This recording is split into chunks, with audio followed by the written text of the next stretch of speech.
జ్యోతి వచ్చేటప్పటికి వీళ్ళు కూడా తల్లికి వందనం అడ్వర్టైజ్మెంట్ని హైలైట్ చేశారు.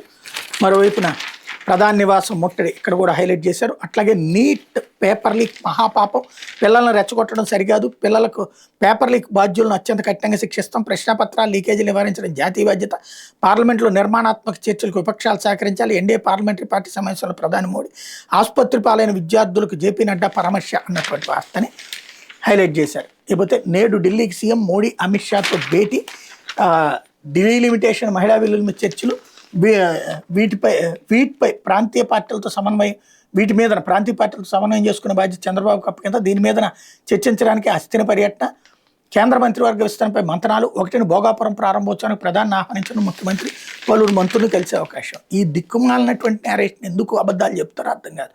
మహిళా రిజర్వేషన్ బిల్లును దీని గురించి చంద్రబాబు నాయుడు గారిని అడగమన్నారు. ఇంతకుముందు ఎట్లాంటి అబద్ధమే చెప్పారు. ఆయన ఏమైనా చేశారా? ఇప్పుడైనా చేస్తారా?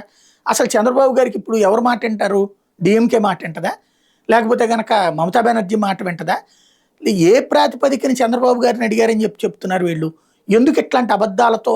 అంటే బాబు గారిని హైలైట్ చేయాలి, మోడీని దిగజార్చాలా? మోడీ బాబు గారిని అడిగారా ఇవన్నీ సమన్వయం చేయమని చెప్పేసి? ఆయన వెళ్తుందేమో ఇన్విటేషన్ ఇచ్చి రావడానికి భోగాపురం ఎయిర్పోర్ట్ తీసుకొచ్చి వాళ్ళతో సమన్వయం చేస్తున్నారని ప్రచారం చేస్తారు. ఇది ఆంధ్రజ్యోతి దిక్కుమాలిం జరలేదు. లేకపోతే అరెస్ట్ నుంచి రక్షణ కల్పించలేం